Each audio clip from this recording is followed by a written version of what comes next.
خطته الجديدة بعنوان فلتبتسم. من منا ما كان حزين، من منا ما صار هم رفيجة، من منا أصلا ما شاته في الدنيا متاعب وهم. بس لازم إن إحنا هذه المطبة ما توقف في طريقنا مهما كانت كبيرة أو صغيرة.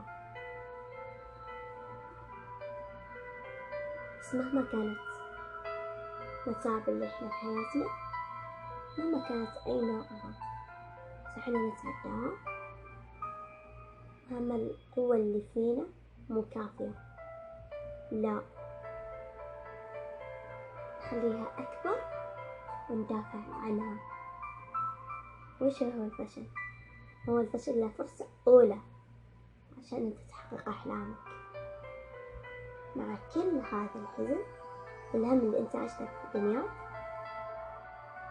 يمكن ما يجي حزن رسول الله صلى الله عليه وسلم،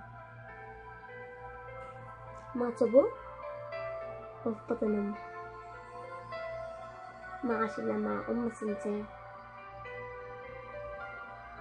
بعدين راحت لربها، كفلها جدة رباه بحضانة، بس يا فرحي ما تمت، راح جدة لربه تكفلها عمه، وصار له كل شي حلو بدنيته.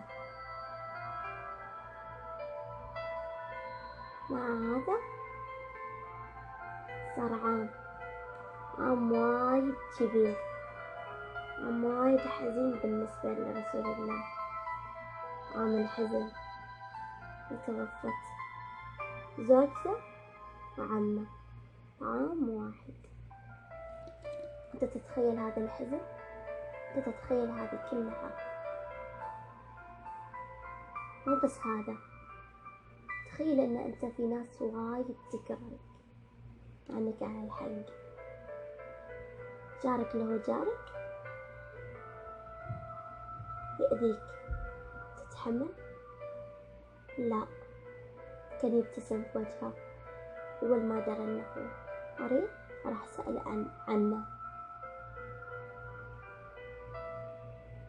أنت تتخيل هذا؟ ما تقول أنا حزين، بالعكس، كل اللي واجهك بالحياة هذا قليل، شوي صبر، الله المستعان. تخلي الحزن دوم في حياتك، أو تقول إن الحزن وقته طويل والفرحة وقتها صغير، لا، هي نفس الفترة، هي نفس المدة، عادي، ما في أي اختلاف. بس لكن إذا أنت أفكارك السلبية عمرها ما راح تتغير، هذا هو. خليك إيجابي، خليك متفائل، خليك دوم مبتسم، لا تخلي أي أحد إنسان مهما كان أصلا يخرب فرحتك. خليك تعيس على أتفه الأشياء، أنت تزعل.